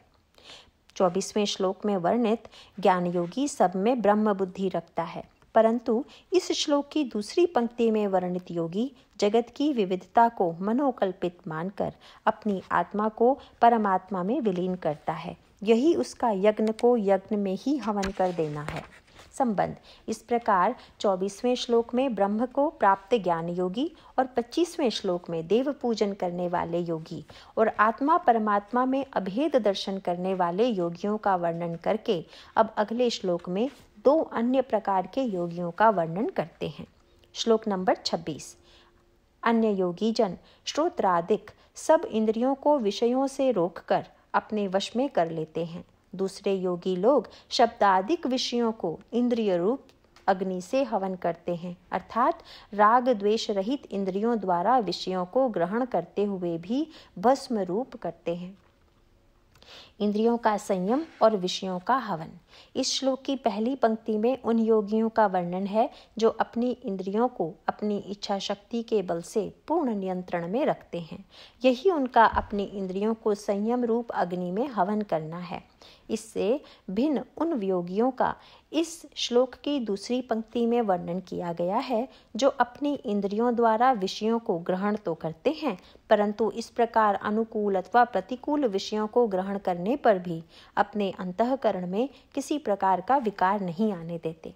पहली पंक्ति में वर्णित योगी तो इस सीमा तक अपनी इंद्रियों को वश में कर लेता है कि वे उनकी इच्छा के बिना कोई विषय ग्रहण ही नहीं करती, अर्थात यदि वे न चाहें तो उनकी आंखें देखेंगी नहीं, कान सुनेंगे नहीं, जीभ रस नहीं लेगी, त्वचा स्पर्श नहीं करेगी और नासिका गंध को ग्रहण नहीं करेगी। परंतु दूसरी पंक्ति में इस प्रकार के योगियों का वर्णन है जो उपर्युक्त विषयों को इंद्रियों द्वारा ग्रहण तो होने देते हैं, पर उन इंद्रियों में जाकर उन विषयों का उनके मन पर कोई प्रभाव नहीं होता। वे विषय उनकी इंद्रियों में इस प्रकार समा जाते हैं जैसे नदियों का जल समुद्र में समा जाता है। इस प्रकार पहली पंक्ति में वर्णित योगी अपनी इंद्रियों को संयम रूपी अग्नि में हवन करते हैं और दूसरी पंक्ति में वर्णित योगी विषयों को इंद्रिय रूप अग्नि में हवन करते हैं।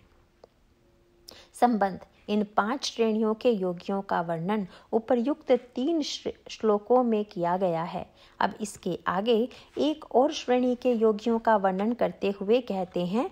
श्लोक नंबर 27। दूसरे योगी जन संपूर्ण इंद्रियों की चेष्टाओं को तथा प्राणों के व्यापार को ज्ञान से प्रकाशित हुई परमात्मा में स्थित रूप योगाग्नि में हवन करते हैं।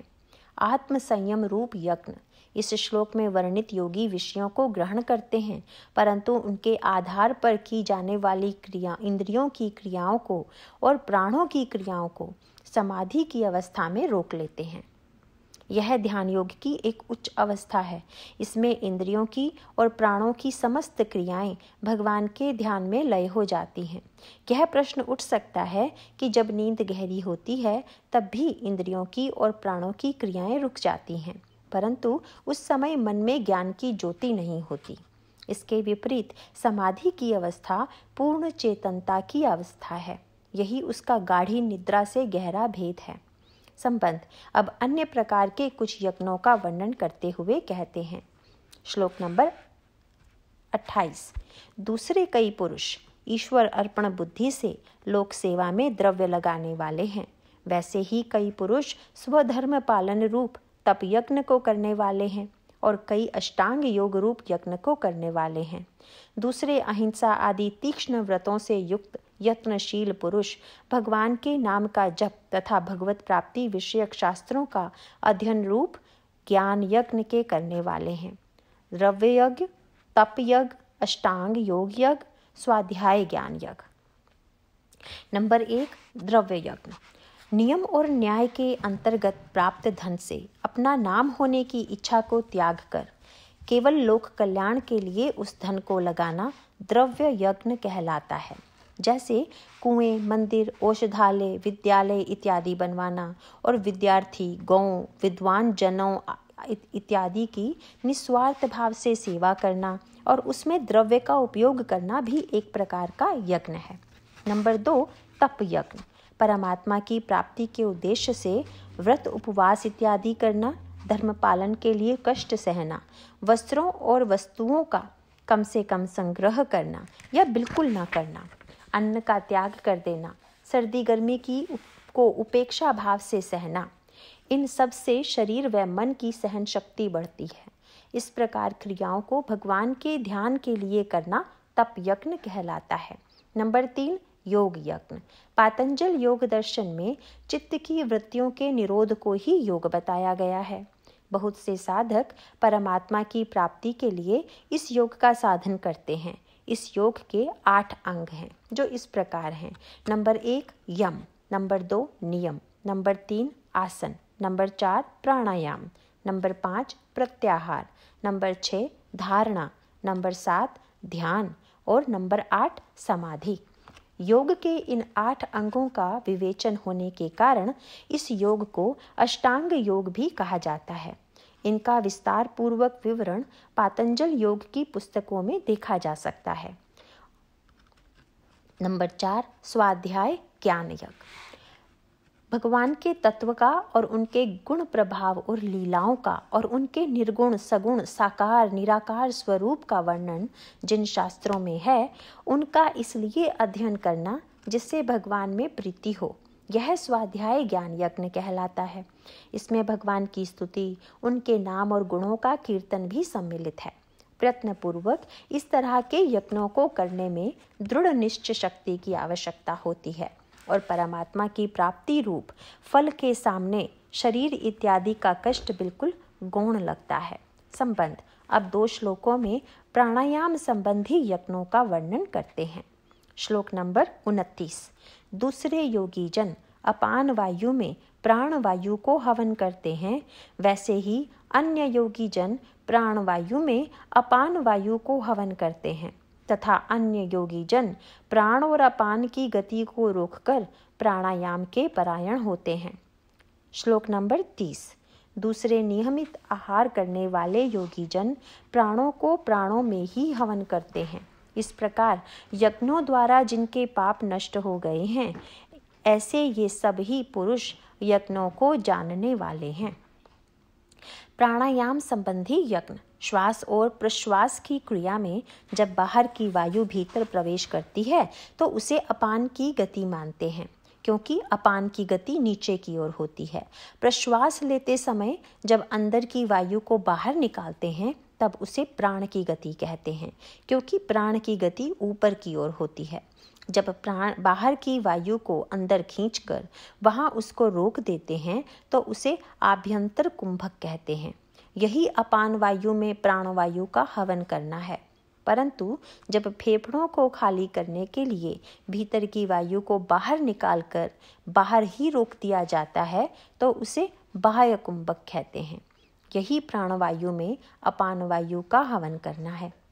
ऐसा कहा जाता है कि ऐसा बार बार करने से चित्त की चंचलता समाप्त हो जाती है और विक्षेपों का सर्वथा अभाव होकर अंतःकरण परमात्मा के ध्यान में आसानी से लग जाता है। परंतु प्राणायाम का विज्ञान एक अत्यंत कठिन विज्ञान है जो केवल अनुभवी मार्गदर्शकों के ही नियंत्रण में सीखना चाहिए, नहीं तो लाभ की बजाय अत्यंत हानि होती है। जहाँ प्राण और अपान दोनों की ही गति को रोक दिया जाता है, वही प्राणों का प्राणों में हवन करना कहलाता है।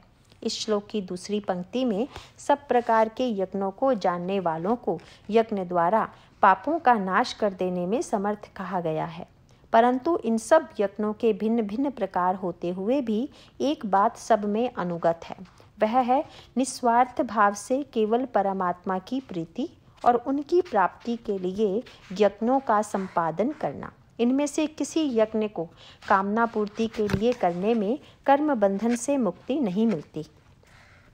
इस प्रकार 24वें श्लोक से 30वें श्लोक तक भगवान ने यज्ञों के भिन्न भिन्न प्रकार इसलिए बताए हैं क्योंकि यज्ञ के विषय में प्रचलित धारणा यही है कि अग्नि जलाकर उसमें घी सामग्री आदि डालना ही यज्ञ है।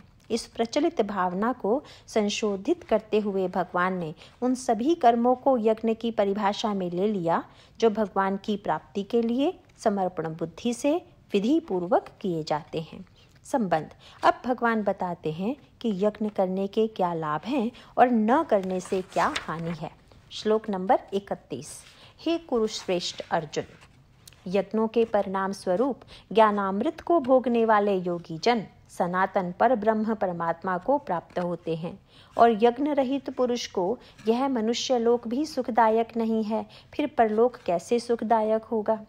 यज्ञ शेष ही अमृत।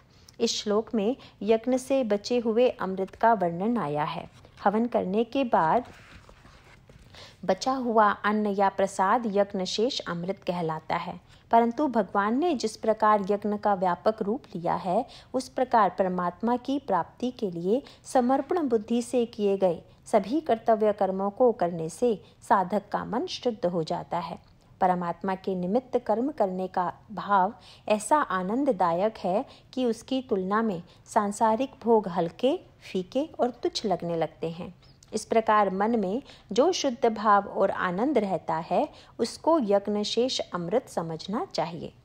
इस श्लोक में भगवान कहते हैं कि इस यज्ञ शेष अमृत का सेवन करने वाले उस सनातन पर ब्रह्म परमात्मा को ही प्राप्त होते हैं। यह यज्ञ करने का अनुपम लाभ है कि जीवन भर तो मनुष्य का चित्त उस यज्ञ शेष अमृत से छका रहता है और शरीरांत होने पर मनुष्य परमात्मा को ही प्राप्त हो जाता है। जो इस प्रकार यज्ञ नहीं करते वे लोग भी कर्म तो करते ही हैं, परंतु वे कर्म यज्ञ के निमित्त नहीं बल्कि भोगों की प्राप्ति के लिए होते हैं। इस प्रकार के कर्मों से क्लेश, घोर अशांति और शोक बढ़ता है, जिनसे जीवन भर मनुष्य विषाद के सागर में पड़ा रहता है और शरीर का अंत होने पर नीची योनियों में जाकर तरह तरह के कष्ट उठाता है। इससे यह नहीं समझना चाहिए कि यज्ञ करने वालों को आवश्यक सांसारिक भोग नहीं प्राप्त होते। कर्तव्य कर्मों का संपादन यज्ञ की भांति करने से आवश्यक सांसारिक भोग तो प्राप्त होता ही है और साथ ही हृदय आनंद और उल्लास से भरा रहता है।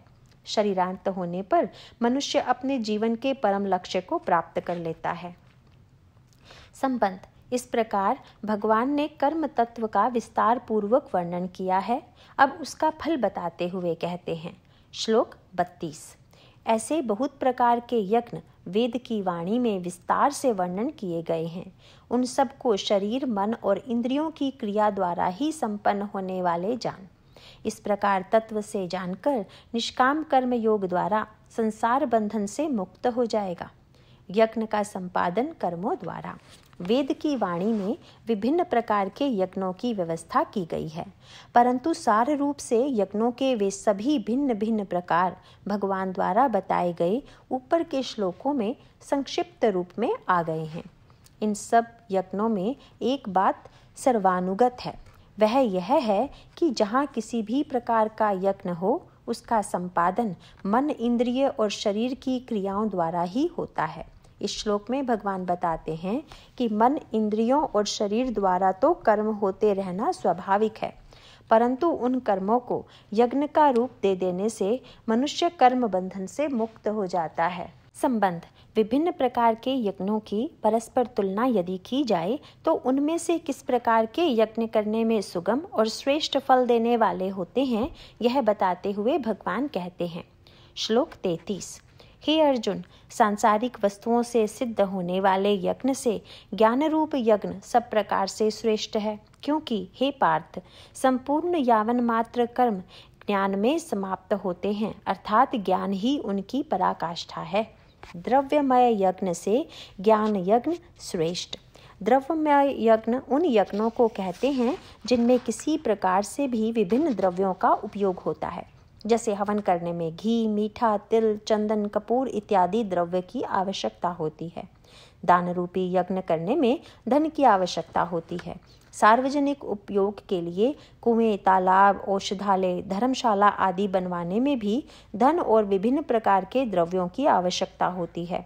ये सब यज्ञ द्रव्यमय यज्ञ हैं। इनकी तुलना में विभिन्न देवताओं का पूजन, ध्यान, स्वाध्याय, स्वरूप चिंतन इत्यादि यज्ञ विवेक, विचार और आध्यात्मिक ज्ञान से संबंध रखने वाले साधन हैं। ये सब ज्ञान यज्ञ के अंतर्गत आते हैं। भगवान ने ज्ञान यज्ञ को द्रव्यमय यज्ञ से श्रेष्ठ बताया है। यहाँ एक बात और समझने की है, ज्ञान यज्ञ और ज्ञान में थोड़ा अंतर है। ज्ञान प्राप्ति के लिए जो विचार, मनन और संयम प्रधान साधन होते हैं उन्हें तो ज्ञान यज्ञ कहते हैं, और ज्ञान शब्द उस तत्व ज्ञान का वाचक है जो सभी साधनों के फल स्वरूप प्राप्त होता है। इसलिए इस श्लोक की दूसरी पंक्ति में यह बताया गया है कि यज्ञ के निमित्त किए गए सारे कर्मों का अंतिम फल तत्व ज्ञान की प्राप्ति है। संबंध: यहाँ प्रश्न यह उठता है कि ज्ञान को प्राप्त करने का क्या उपाय है। यह बताते हुए भगवान कहते हैं, श्लोक 34: इसलिए तत्व को जानने वाले ज्ञानी पुरुषों से भली प्रकार दंडवत प्रणाम तथा सेवा और निष्कपट भाव से किए गए प्रश्नों द्वारा उस ज्ञान को जान। वे मर्म को जानने वाले ज्ञानी जन तुझे उस ज्ञान का उपदेश करेंगे। ज्ञान प्राप्ति का उपाय: ज्ञान की प्राप्ति का एकमात्र उपाय यह है कि तत्व को जानने वाले किसी ज्ञानी महात्मा से ज्ञान का उपदेश ग्रहण किया जाए।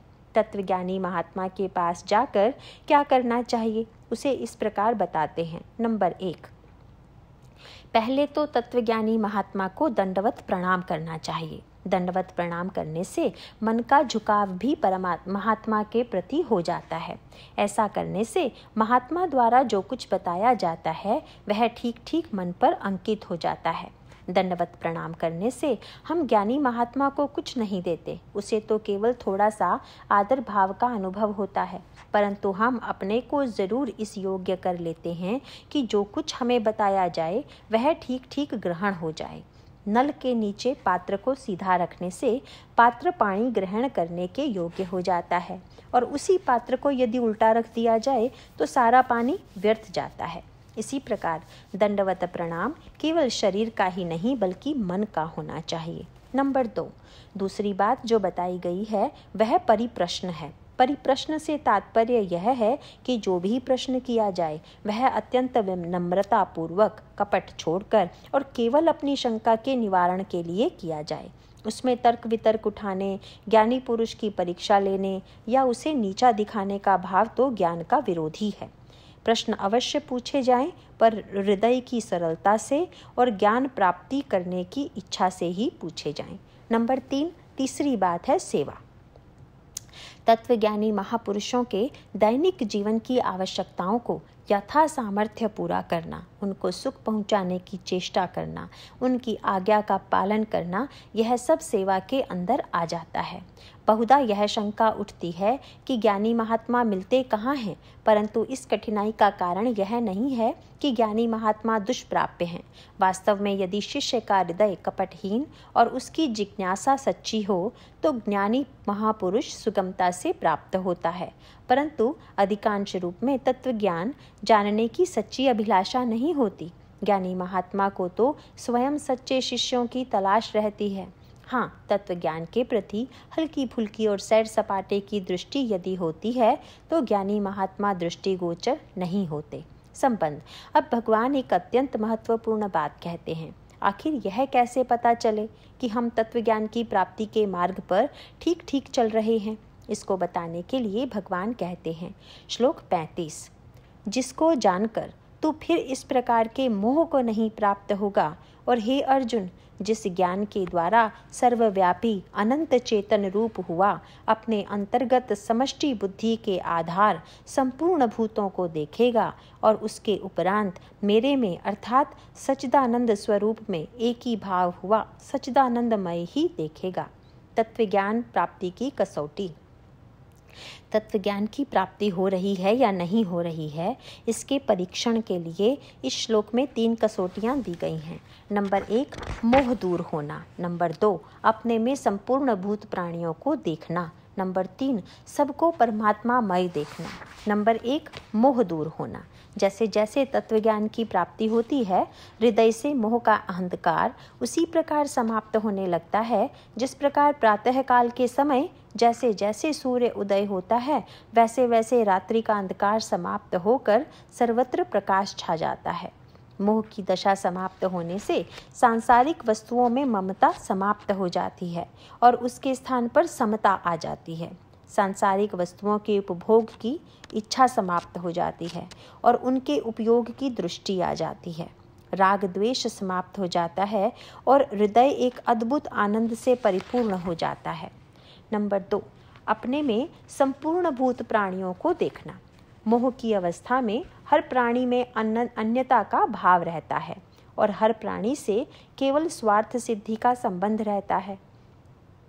तत्व ज्ञान का उदय होने पर साधक का अन्य प्राणियों से ममत्व के स्थान पर अपनत्व सा प्रतीत होता है। स्वार्थ भाव समाप्त हो जाता है और उसका स्थान परमार्थ भाव ले लेता है। धीरे धीरे बैर विरोध इत्यादि क्लेश पहुंचाने वाले भावों की समाप्ति हो जाती है। नंबर 3, सबको परमात्मामय देखना।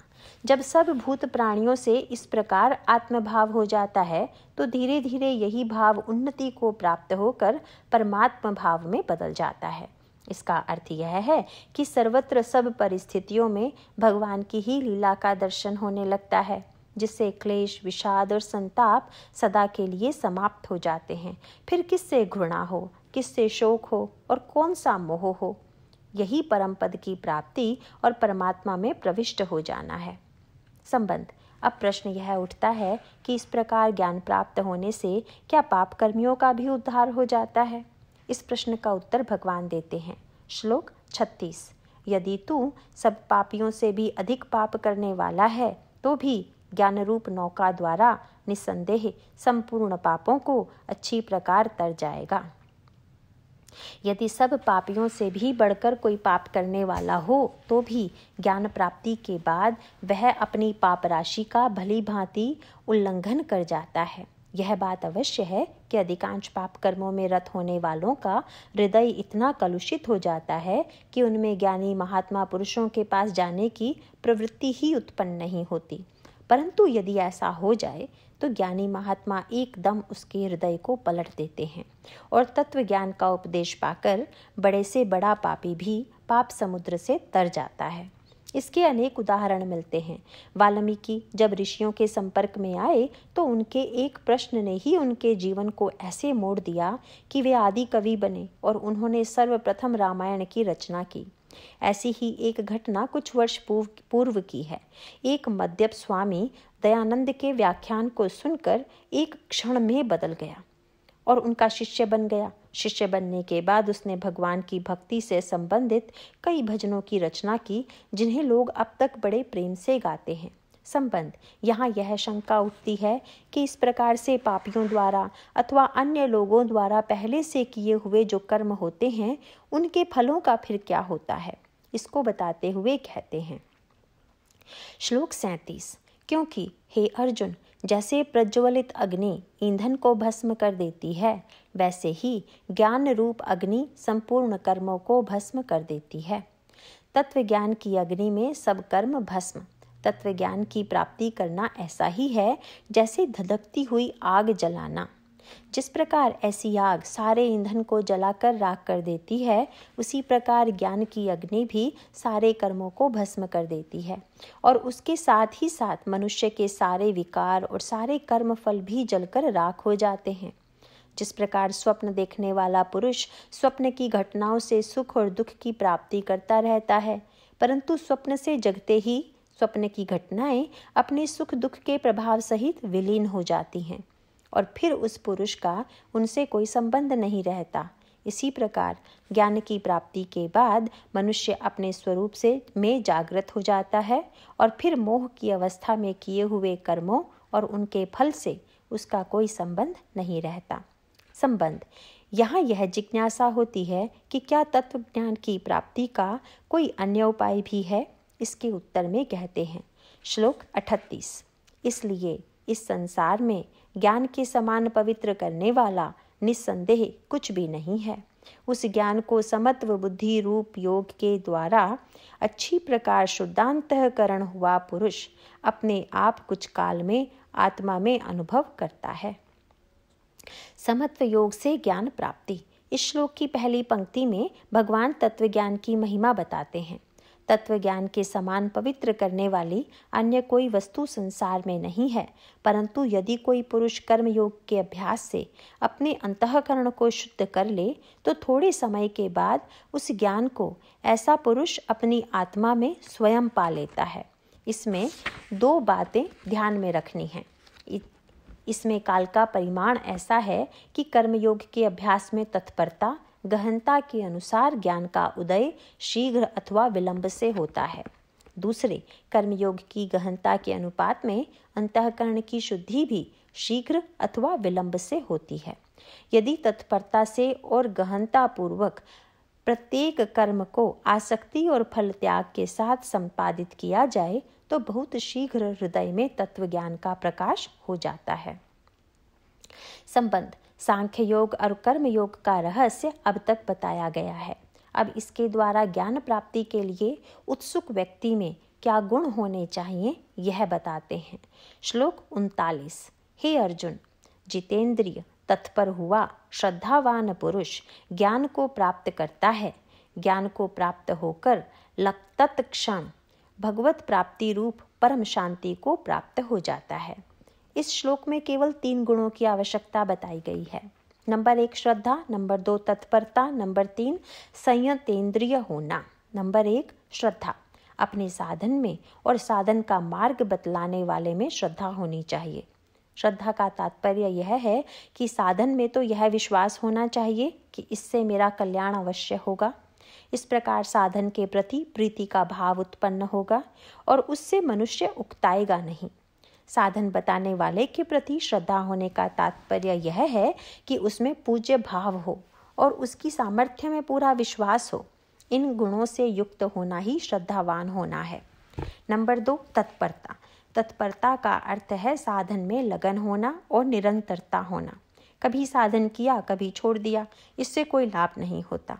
जिस प्रकार किसी वृक्ष के मोटे तने को काटने के लिए लगातार एक ही स्थान पर कुल्हाड़ी मारनी पड़ती है, इसी प्रकार अज्ञान और मोह के मोटे तने को काटने के लिए साधन की कुल्हाड़ी निरंतर और उत्कटता से चलानी पड़ती है। नंबर 3 संयतेंद्रिय होना। श्रद्धापूर्वक और तत्परतापूर्वक साधन करने के लिए इंद्रियों को वश में रखना अत्यंत आवश्यक है। आलस्य और प्रमाद ऐसे दुर्गुण हैं जिन्हें यदि इंद्रियों में पड़े रहने दिया जाए तो वे साधन को खा जाते हैं। इसलिए इंद्रियों द्वारा विषय का उतना ही ग्रहण होना चाहिए जितना जीवन के लिए आवश्यक हो। इंद्रियों की तृप्ति के लिए भोगों का ग्रहण त्याज्य है। यही इंद्रियों का संयम करना है। यदि ये 3 गुण साधक में हो तो उसको ज्ञान की प्राप्ति होकर शीघ्र ही परम शांति का लाभ होता है। संबंध: यदि इन गुणों का अभाव हो तो क्या होता है, यह बताते हुए कहते हैं श्लोक 40। हे अर्जुन, भगवत विषय को न जानने वाला तथा श्रद्धा रहित और संशय युक्त पुरुष परमार्थ से भ्रष्ट हो जाता है। उनमें भी संशय युक्त पुरुष के लिए न तो सुख है और न यह लोक है न परलोक है, अर्थात यह लोक और परलोक दोनों ही उसके लिए भ्रष्ट हो जाते हैं। संशय युक्त मनुष्य का अकल्याण। जो मनुष्य विवेक रहित है वह कर्तव्य और अकर्तव्य का निश्चय करने में असमर्थ होता है। वह यह भी नहीं समझ पाता कि उसका कल्याण किस बात में है। केवल अन्य लोगों की देखा देखी वह संसार में तरह तरह के कर्म करता है या आलस्य और प्रमाद में जीवन व्यर्थ गंवा देता है। श्रद्धाहीन होने के कारण या तो साधन करता नहीं और यदि करता भी है तो उसमें तत्परता नहीं होती। ज्ञानी महापुरुषों में उसे पूज्य भाव नहीं होता और यदि उसके हित की बात उससे कही जाए तो अपने अहंकार के कारण सही बात को भी संशय की दृष्टि से देखता है। ऐसे मनुष्य को इस लोक में भी सुख नहीं हाथ लगता और शरीर के अंत होने के बाद उसे नीच योनियों में जाना पड़ता है। संबंध: अब तक के प्रसंग को अंतिम रूप देते हुए भगवान सार रूप से कहते हैं। श्लोक नंबर 41। हे धनंजय, समत्व बुद्धि रूप योग द्वारा जिसने संपूर्ण कर्म भगवत अर्पण कर दिए हैं और जिसके सब संशय ज्ञान द्वारा नष्ट हो गए हैं, ऐसे परमात्मा परायण पुरुष को कर्म नहीं बांधते हैं। यदि कोई मनुष्य अपने दैनिक जीवन के कार्य करते हुए और जीविकोपार्जन करते हुए मोक्ष की प्राप्ति चाहता है तो उसके लिए भगवान इन तीनों अंगों वाले कर्मयोग का विधान बताते हैं। नंबर 1 कर्मों का समर्पण, नंबर 2 संशय का समूल नाश, नंबर 3 अंतःकरण को वश में करना। नंबर 1 कर्मों का समर्पण। कर्मों से आसक्ति अर्थात सुख की आशा हटाकर और कर्मफल भगवान में अर्पण करते हुए अपने समस्त दैनिक कर्म करना ही उन कर्मों को परमात्मा में अर्पण करना है। कर्म प्रारंभ करने से पहले और कर्म करते समय भगवान को याद रखना चाहिए। उनके फल प्राप्त होने पर मानसिक रूप से उन्हें भगवान को अर्पण करने से और भगवान के प्रति विनय पूर्वक उनका आभार मानने से कर्मों का समर्पण हो जाता है। कर्मों का संपादन करते समय अहंकार की भावना का त्याग कर देना चाहिए। नंबर 2 संशय का समूल नाश। अपने साधन में पूर्ण श्रद्धा और इस बात का दृढ़ निश्चय हो कि मुझे इस जीवन का उपयोग शरीर रहते हुए ही जन्म मरण के चक्र से मुक्त होने के लिए करना है। इस प्रकार विवेक द्वारा अपने सारे संशयों का नाश कर देना चाहिए। नंबर 3 अंतःकरण को वश में करना। संसार के समस्त भोगों में से सुख की आशा निकाल देनी चाहिए। इस प्रकार निर्मल हुए चित्त को निरंतर भगवान में लगाए रखने से अंतःकरण वश में हो जाता है। इस प्रकार समस्त दैनिक कार्य करते हुए केवल पाप कर्म और निषिद्ध कर्मों को त्यागने से मनुष्य द्वारा कर्म योग की सिद्धि हो जाती है। भगवान यह आश्वासन देते हैं कि इस प्रकार से जीवन का सदुपयोग करने से फिर मनुष्य कर्म बंधन में नहीं पड़ता और जन्म मरण के चक्र से सदा के लिए मुक्त हो जाता है। संबंध: इस प्रकार सार रूप से कर्मयोग की अवश्य कर्तव्यता दिखाते हुए भगवान अर्जुन को युद्ध करने की आज्ञा देते हैं। श्लोक नंबर 42। इससे हे भरतवंशी अर्जुन, तू समत्व बुद्धि रूप योग में स्थित हो और अज्ञान से उत्पन्न हुए हृदय में स्थित इस अपने संशय को ज्ञान रूप तलवार द्वारा छेदन करके युद्ध के लिए खड़ा हो। ज्ञान द्वारा संशय का नाश। इस अध्याय के प्रारंभ में भगवान ने अर्जुन से यह कहा था कि यह योग की परंपरा राजर्षियों द्वारा पालन की जाती रही है। राजर्षि जीवन के सभी कर्म दत्त चित्त होकर करते थे। उन कर्मों में युद्ध भी सम्मिलित था। कर्मयोग की विशेषता यह है कि युद्ध जैसा घोर कर्म करते हुए भी मनुष्य यदि अपनी आस्था को कर्मयोग में दृढ़ कर ले तो वह कर्मों के बंधन से सदा के लिए छूट जाता है। अब इस श्लोक में भगवान बताते हैं कि जितने संशय और तर्क वितर्क मन में उठते हैं उनका मूल कारण अज्ञान है। उस अज्ञान का और उससे उत्पन्न हुए संशय का नाश विवेक ज्ञान रूपी तलवार से ही किया जा सकता है। जब ऐसा हो जाए तब जीवन रूपी युद्ध के सभी कर्मों को भली प्रकार करते हुए भी मनुष्य कर्म बंधन से मुक्त हो जाता है। यह अध्याय इसलिए अत्यंत उपयोगी है कि इस अध्याय में भगवान ने यह घोषणा की है कि जब कभी मनुष्यों की वृत्ति धर्म पालन से हटती है तभी उनके कल्याण के लिए वे स्वयं मनुष्यों को धर्माचरण में लगाने के लिए आवश्यक रूप धारण करते हैं। यह एक बहुत बड़ा आश्वासन है। इससे यह स्पष्ट होता है कि धर्म पालन में भगवान स्वयं अपनी शक्ति द्वारा सहायता प्रदान करते हैं। उसके बाद भगवान ने यज्ञ की अवश्य कर्तव्यता बताते हुए विभिन्न श्रेणियों के यज्ञों का वर्णन किया। यह इसलिए आवश्यक है क्योंकि कर्म तो हर शरीरधारी को करना ही पड़ता है। उन सब कर्मों को यज्ञ का रूप दे देने से मनुष्य को यज्ञ शेष के रूप में अमृत की प्राप्ति होती है। वह अमृत तत्व ज्ञान के रूप में प्राप्त होता है जिससे मनुष्य के सारे संशय दूर हो जाते हैं। श्रद्धापूर्वक और संशय रहित होकर कर्मयोग की विधि से अपने कर्तव्य कर्मों का पालन करने में इस विषय में किसी प्रकार की भी ढिलाई मन में नहीं आने देनी चाहिए। यही मनुष्य के परम कल्याण का मार्ग है। ओम तत्सदिति श्रीमद्भगवद्गीतासु उपनिषत्सु ब्रह्म विद्यायां योगशास्त्रे श्रीकृष्ण अर्जुन संवादे ज्ञान संयोग कर्म संन्यास योगो नाम चतुर्थोऽध्याय। हरि ओम तत्सत्, हरि ओम तत्सत्, हरि ओम तत्सत्।